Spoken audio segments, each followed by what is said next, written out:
What's up, guys and gals? Welcome back to the Nerd Castle. Today in the world of indie games, we're going to be playing around with a title called Broken Alliance. If you've never heard of this game, neither had I. I was actually just kind of going through titles earlier today, as I tend to do. I try to spend like an hour a day looking for new games in my free time, and this is one of the ones I stumbled upon. Broken Alliance is a heavily Might and Magic influenced game where it takes more of an RPG bent than I think a lot of other Might and Magic games do, in that you have like character creation and things of that nature, but in this game, the elements are all fighting with each other. You pick a faction, you go into the map, you throw down, you fight, you find treasure. I've played through the prologue, which was about 40 minutes long, I guess, listening to all the dialogue. The voice acting was very well done. The pixel art was utterly incredible. It's a really good-looking game. So we're going to dive into the main part of the game now that I've done the tutorial and played through the storyline portion. It is mandatory as a warning, though. You can't just start a game when you install this. You have to play through the prologue. And so anyways, I've completed that on off, and we're ready to start off with a first impressions video about Broken Alliance. If after watching this you wanted to get the game for yourself, it is in early access right now. There's only one out of the 4 factions in the game at the moment, but you can make 2 different heroes inside of that faction. Like, they have different races inside the faction that's implemented. And so I can't comment on any of the things that are going to be coming in the future. Instead, we'll just hit the whole thing running, and we'll try to get something set up today so that you know whether or not this is a game that you wanted to get for yourself. Link is down there, down below. You can also find a bunch of other Nerd Castle links just in case you wanted to hang out. But let's go ahead and start the game on off. We've got to pick a faction. Unfortunately, all the other factions are not implemented right now, so we have to go with humans. And so we will do that. And in the human lands, we can pick between merfolk and humans. I'm not a big merfolk guy. Never been a fan of them in any fantasy setting, so like, I'm gonna go ahead and go with the humans. Let's go ahead and customize our character real quick. Character's all customized, taken care of. There is no sex selection inside the game. Everybody's just sort of androgynous, and then you kind of just layer all the various add-ons on top of it, like beards and mustaches. At first I didn't like it, but honestly it works perfectly fine. I just had to play around with it a little bit before I got comfortable with it. We'll move on over to here. We even get to pick and customize our mount here and our clothing and everything else. That's kind of dope. I went with the giant furry shoulder pads because I just can't avoid it whenever. I like having the giant furry cloak, man. I'm an addict for giant furry cloaks in video games. And then we'll name our character, and I suppose we will be a noble, since it moves the game along. Welcome home, Captain. You step once more into the stone-hewn pier of Port Brimnir, returning from an unsuccessful investigation into the vanishing of Anchorage's greatest warship, Eikthrnir. Apparently this is all taking place in Alaska. That's what I've learned. Sea wind doesn't soothe today. We need to report to the Citadel as quickly as possible. Ornir is waiting. Your trusted companion Telly's, one of the enigmatic sirens who roam the ocean, glides to your side. She nods solemnly. He won't be happy to hear what we have to say, especially with how the war is going. Alas, that's so, but all we can say is the truth and not tarry. Tellus shrugs, gesturing in the direction of the Citadel looming above the city. This is how it starts. It's going to end in blood and tears. And so this is what the game world looks like, and I think it's actually got really utterly fantastic looking 16-bit sort of Sega Genesis era art. It's a really good looking title. Like, you can positively drink it in with your eyes. During the prologue, you're going to visit a whole bunch of different factions and races and stuff like that inside the span of about 30 minutes, and they all have very distinct architecture. All of the landscapes look really good. Good stuff. I think we need to go talk to our leader. So inside the Longhouse, the thin man at the Longhouse shows signs of age, his beard fast turning gray. Yet he stands firm and proud. This is Ornir III the Protector, the august leader who has led Anchorage through many past hardships. You return, Captain, not a moment late. He greets you with a smile, but his eyes betray signs of fatigue. No reason to mince words. Did you find our warship? Unfortunately not. Not a sign nor a clue of the whereabouts of the Eikthrnir. I see. Storms of trouble are brewing on many fronts. Many of our warriors have been wounded in battle, but the infirmaries across the rocky coast are already overburdened. Captain, I task you with gathering construction materials. Rebuild the healing pools here in the Citadel. I'll staunch the bleeding. Furthermore, our outriders scouted a Phobos incursion at the western border. A commander hides in the ruins at Nagelfinger. He has tried to move unseen, but our eyes are sharp. There's also danger north in Glumhold. Profiteers, price gougers, scalpers, smugglers, led by a Svein named Orhan. Our people can't afford food and water. Our weapons are sold to the enemy, and this is treachery. Rebuild the healing pools, then drive away the Phobos in the mountains, or cut down the thieves and the profiteers. It will be done as the council orders for Anchorage. Before you set off, note that our enemies are cunning and dangerous. You will need troops for your battles. I assume Teles, our esteemed representative of the Siren Conclave, still travels with you? She does. Good, but she won't be enough. You need to field a strong fighting party. Keep an eye out and recruit as many warriors as you can. Go now, make your kin proud. May the forebears bless you from their gilded hall in Dulrad. Alright, so we've got things to build over here. We've got to do whatever the healing pool is that they wanted us to get done. There it is on that side. It's going to take us quite a few materials to get it finished off, though. So we're just going to head on out and kind of see what happens here. Every single city in the game does have one of these beautiful pieces of artwork hiding behind it. I do a little bit wish that it was like animated ever so slightly, or there was like motion in the bushes or the clouds or like smoke coming out of the buildings, but still, the static representation looks good and it's clear that somebody put time into this. Let's see if we can find ourselves some soldiers. So unlike Might and Magic, this game is not turn-based from what I've seen so far. You can just kind of freely roam around the world in travel form, and then when you get into combat, that's when you actually do the classic sort of Might and Magic thing.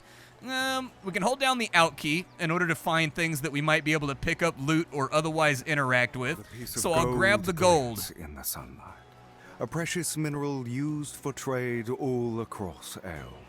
Mortals dig for it, mortals mold and process it, mortals fight and die over it. A mere substance of the soil, its value is arbitrary, based on that very glint and the tacit agreement between mortals who have deemed it to have value. Still, one cannot deny, especially when holding a piece of gold between their fingers, the powerful effect it has. So as you can see, the voice acting is all very well done. It's all tasteful. My only complaint about the voice acting is that when I was playing through the prologue and there was a lot of talking and dialogue, my general impression was that the voice actors are all very, very good, but whoever the audio engineer is seems to have applied different effects to different voices, and some of them sound cheaper, and some of them sound more professional than others. There's a fight right here, and it's only against one guy. I don't know what I have in my army right now, though. So inside my army, I really only have one unit at the moment, so we should probably seek to rectify that first before we go headlong into any fights. There is some wood laying right here on the ground, so we'll grab that real quick, and then we'll skip the dialogue and voice acting real fast. On the cobblestones of the Arantes lies the broad bulk of Baltos the Hroswall. His attention focused on drawing diagrams onto a parchment. Occasionally he mumbles to himself. Don't like the look of this. The look of what exactly, if I might ask? Oh, Captain, I didn't hear you coming. See, look here. He points to what looks like a faintly glowing rune carved into an angular stone. Glyphs, magical ones, but not runes of Anchorage. Several have appeared across our lands, mostly near lakes and rivers, sprouting up like shrooms after a rainfall. You believe it to be an unknown enchantment? Perhaps. It concerns me at the very least, though I haven't been able to decipher the meaning or effect. Any way for me to help your research? The archive in Skindheim had a codex, which our oldest knowledge of various symbols, inscriptions, and runes in it. It was lost several years ago. Commander Thrax borrowed it for his investigation into some kind of suspicious activity at the mouth of the Wolf. I remember, soon after he disappeared, presumed dead, it's doubtful that he defected to Phobos. He's likely dead, yes, but the codex is still out there somewhere, perhaps in dire hands used in dire ways. That's what I asked. Search around the river, Wolf. If you find the codex, bring it to me. Okay, I was kind of hoping that you would join my army, and maybe he still will, if I get access to the stuff that he wants, but we've got a lot of fights around here, and I like to have fights very, very heavily weighted in my favor. There's another big spider guy over there. Okay, there's like a little merfolk guy over there. This is kind of like that opening salvo of any Might and Magic style game, where you're kind of just collecting stuff and trying to figure out what you can and can't handle out here in the field. What is this thing up to the north? The mysterious glyph emits a faint and ominous glow, but it seems to be inert. Okay. Is there anybody that wants to join me? You see Gare, the progeny of the Svein clan. He runs towards you stumbling the last couple of steps. Taking a moment to collect himself, he snaps straight and gives you an enthusiastic salute, common for the youthful Urlu. Captain, I'm glad you're here. I need help. Well, we need help, that is, the clan. What's the matter? Elivagar, the river, it's been contaminated. He waves his hand in a wide arc, gesturing at the river running through town. The water poisons the food and dissolves our pods. If we don't find the cause, our homes will be destroyed. When did it appear? Not too long ago, after we began seeing shades in the woods. Any clues as to the origin of the contamination? Not really. It must come somewhere upstream, but suspect maybe up in the mountains at Nagelfinger. But Oakenwald is also a strong possibility. The forest has grown dark as of late. Has anyone tried to search for the source? Few podmates went out, but found nothing nearby. We weren't able to explore too far. The pods in the town need defending. I wish I could come with you, but I have a duty to the Elder. Fantastic. I bet we can take one little ranged guy. Let's give that a go, because he's just a little rifleman over here. I think we can take him. We only have one unit that we can play for right now, and I don't know exactly what she does, but I guess we'll find out. So she's got 40 HP over here. He's got 30 HP. Hopefully that works out okay. What does our attack range look like? Oh, we're a ranged character. Okay. Well, then just hang back and wait for right now. Now, combat in this game, it's a little bit different than any other Might and Magic game than you've played before. Every single character gets a free movement when they're on the hex grid over here, and they also have energy pips underneath them.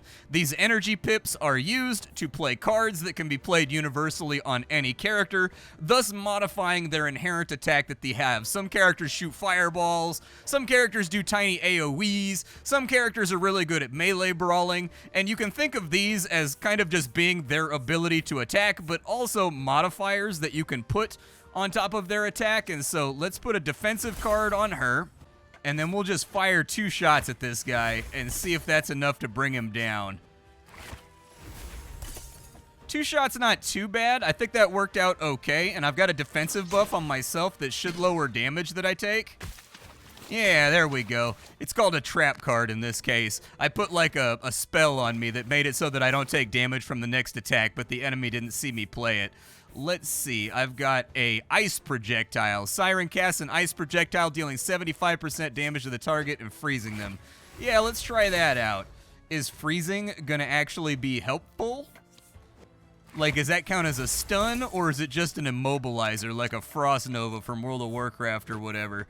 Control in this game is a little bit weird. It takes some getting used to. When I went into my first combat, it took me a couple turns to kind of get it working. But basically, you gotta click on the character, click the card that you want, then click on the enemy, or you can click on the card, click on the character, then click on the enemy in those 2 separate orders. When you're moused over one of the little cards that you have available, it'll tell you what it does up here in the top left-hand corner, so pay attention to that.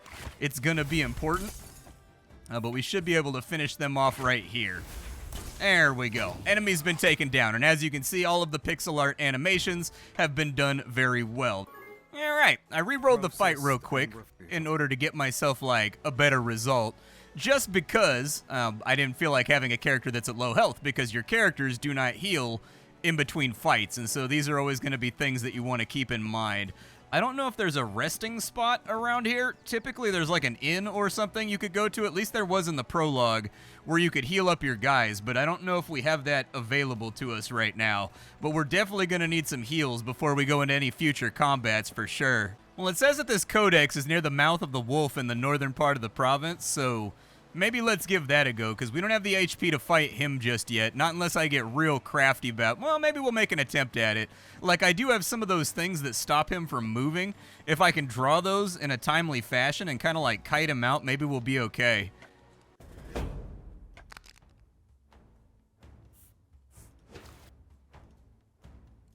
So on the battlefield, he can't move that far. But I can. Can I hit him from here? No, he's one too far away. All right, let's let him limp up on us real quick. Oh, he had a double move card. Look at you. Okay. There's no attacks of opportunity in this game, so don't stress too heavily about it. We will go with, what does this do? Transforms the tile into a frozen tile. Okay, let's do an ice projectile to freeze him in place so that he can't move. And then we'll just kind of bomb him out with normal attacks until he gets out of there. He does have quite a bit more HP than we do, though, so it's possible that this one might get a little bit sketchy before it gets better. All right, so he broke out of there. He can't really do anything else. If I power bash him, what does that do? 200% damage to the target and pushes them 2 tiles. Oh, it's a melee attack. All right, that's not going to be that helpful. Let's go with an attack. We will go with another attack. And then I'm a little nervous that he's going to double move again, so we'll move up to here. He's got to have a card in order to double move. And he did indeed have that card, unfortunately. All right, that's fair. I don't know. So he's got 16 right there. How hard does this hit? 5. So he's going to have 1. Oh, he got a retaliation, too, because we're at point blank range. I forgot about that. Okay, let's go with a block right there. He can still get to me. But I think we should have him on the next turn.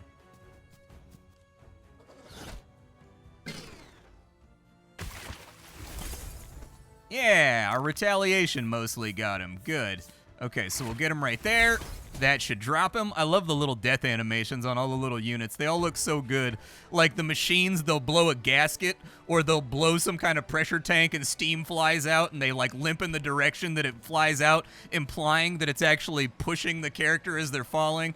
Other characters like melt into sleet and snow, that kind of stuff. Oh, good. We can make the healing pools. Nice. All right, let's go make the healing pools real quick because it's got the word healing in it, and I definitely need healing, so seems like a good purchase. All right, healing pools. What you got for me, baby? Healing pools made. It gives us a new functionality as well as a new card for the deck. Plan your build accordingly to your needs. All right, and the healing pool's right there. Very nice. So for 1 gold, I can heal up all of my champions. I think that's a good idea. I think that's a really good idea. She seems to be like masterful at kiting, and so I'm glad that we've got her inside our retinue at the beginning. But let's go investigate this northern place, I think. So our path is mostly blocked in a lot of directions. We need magic spells to blast those open. Nope, don't fight him. Go around him. He's not a concern right now. So they've got 1 shooter over there. Are there any easy gimme fights that I can kite out real fast? Ooh, what's up with this steamy place? Is this like bad for my characters? Are they losing health or anything? There's fart gas everywhere, bro. That's what's got me concerned. The fart gas is a little bit unnerving. It says Mouth of the Wolf is over here to the right. Yeah, there it is right there. Okay. Let's sort of investigate and see if we can figure anything out about these runes.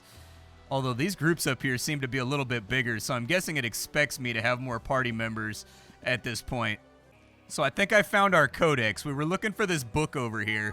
Deep in the cavern, water drips from the stalactites. You hear ominous gurgling as something skitters around in the darkness. You squint, and at the edge of your sight, a large, many-limbed critter suddenly appears. The sight of a horror tends to strike fear into anyone's heart. That is the magical effect inherent to these beasts of Phobos. The horrendous creature lunges at you, screaming, "Whee!" 50 HP on this bad boy with a 5-tile movement. Okay. This might be a really bad plan. This may be something that doesn't work out for me. Just outside of range. Do I have anything that moves? Caster consumes frozen crystals on a tile to heal 25% of their HP and remove all ailments. Okay. That might be an okay thing to play with. It's only got 2 AP. Yeah, so it's going to have to double move.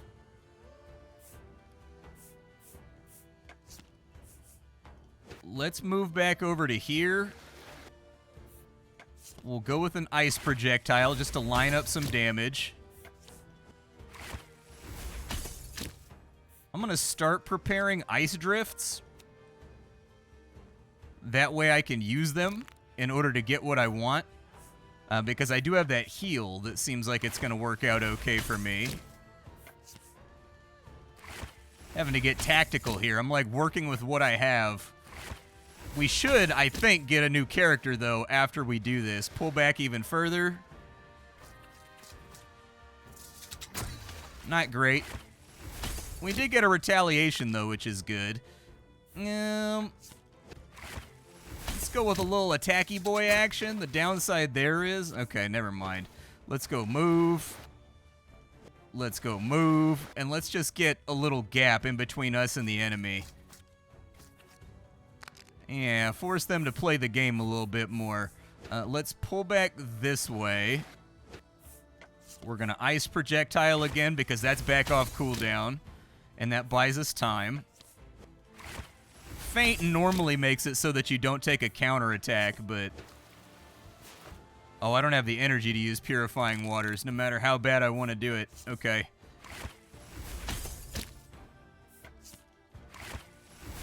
And down goes the enemy. We should have ourselves a codex here. The fear is vanquished. A body lies in the dust, its limbs occasionally twitching. You proceed to search through the nooks and corners of the cavern, hoping to find something other than gnawed skeletons.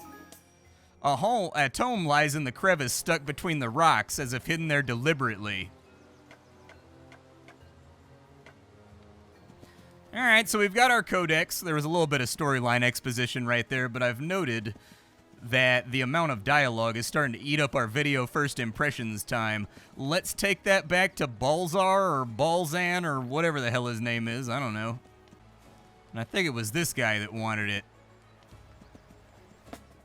The Codex lost no more.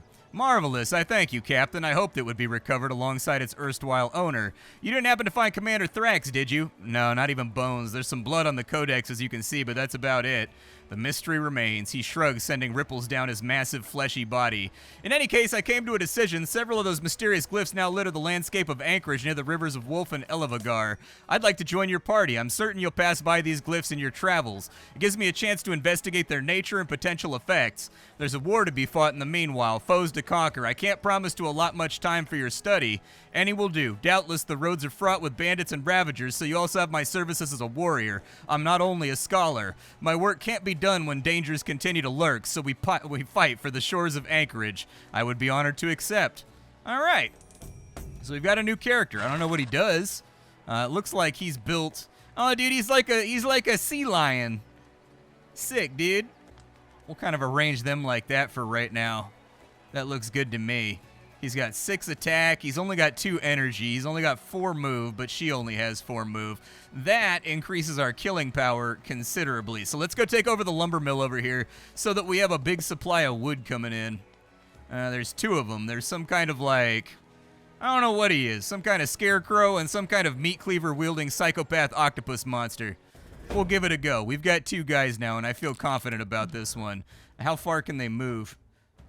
Not that far. Are they both ranged? I don't know if they're both ranged. There are no attacks of opportunity in this game, so you definitely need to protect your ranged characters. It's principally important that you protect your ranged. That actually works. We've got them blocked off at the pass. Okay, so you use a power bash on him. He's back. He took 12 damage right there. That should be all of his energy. You put an ice drift right there. A roar. What does roar do? Roswell roars, increasing the damage of all nearby units by 2. Okay, that's useful. Let's continue focusing fire on the one that's already wounded.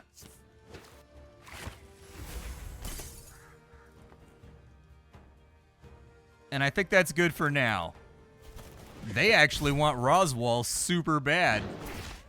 Big retaliation right there, though. You love to see it. I do wish that there was a way to speed up a combat animations, though. Yeah, it doesn't look like there are. The option's actually fairly limited to begin with, which for, like, a pixel game makes sense. I actually kind of like... I mean, I like both font types, but I do like that they gave you an alternate because I've been misreading stuff this entire time. You put up a block on yourself. And then for you, give him a big old bash, and he's now down. Let's run Purifying Waters. Does that only heal her, or does that heal everybody? I believe that it only heals her. All right, fair enough. Go for a feint right there, and we'll go ahead and line it on up. First one should be a block. Very nice. Good stuff. On this side, let's go Ice Projectile. Freeze them in place.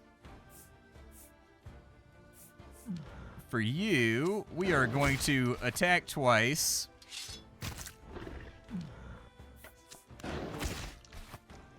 And because he is ice blocked, move back.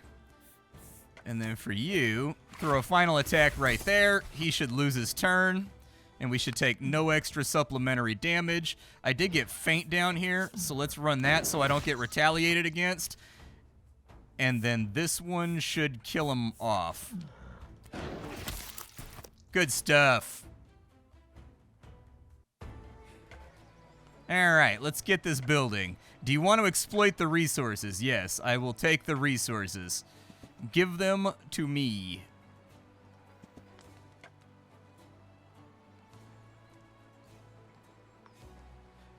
So I guess that just counts as like all the trees got chopped down right there, but I guess that just counts as like a pack of things that we get, like wood or whatever. What do they have going on over here? Just one guy?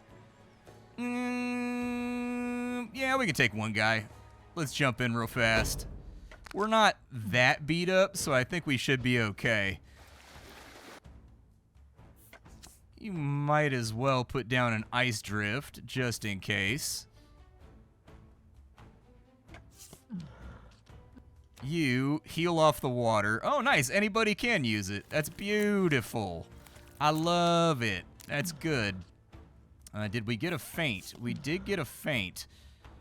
Actually, go with a power bash. That way we don't get retaliated against. Can you hit from right there? You can. Look at you over here being all helpful and having utilities and stuff. Combat's actually much more tactical than you expect it to be. Like, there's definitely some room for thought here in locking the enemy out of their turns and making it so that you get concurrent turns of damage with no retaliation and no kickback. It's nice. I like it. I don't know if this is gonna kill him. Let's just hit it from a range, I guess. There we go. Perfect. Got that one lined up for a flawless victory right there, dude. We took that guy's banana. It's a Street Fighter term. Anyways, the Alm can heal your units and energize. Oh, cool. All right. We don't need that. Well, do we? How beat up are these guys? He's at 43. I bet I can actively heal him in combat, and it'll be all right. That fight seems like it's a terrible plan because it says there's a plus next to it, which probably means there's more than just that stuff inside of there. There are some runes over there. There's a fight right there. That fight may be doable, but I like what I'm seeing so far. My main concerns with the game are just the readability of the text, which they already have an alternate for that, so that's really kind of a non-issue. From there, it's a very verbose game. There's lots of reading. It's definitely a more narrative RPG-focused version of Might and Magic, which I think is an interesting twist on the occasion. You're like walking around, making friends, and instead of having, 1,000 army stacks of generic guys that die in droves, instead you've got 4 or 5 guys that have names and storylines and stuff like that you're cultivating as time goes along. And so it's just a different style, but I can appreciate it. I wanted to be able to speed up combat to like 2x or 3x to make it go faster. That, in my opinion, for a title like this is basically mandatory, so hopefully they can get that in there at some point. But it's a beautiful game that plays well. It feels nice to play. It's got good dialogue, voice acting, spell effects, pixel art. Honestly, I'm pretty impressed with this one. It's enjoyable. My name is Splattercat. I sift through the pile to find what's worthwhile in the world of indie games every single day so you don't have to. Today up on the chopping block, we were fooling around with a game called Broken Alliance. I will see you all later. Thank you for stopping on in, and that's all I got. Bye, folks.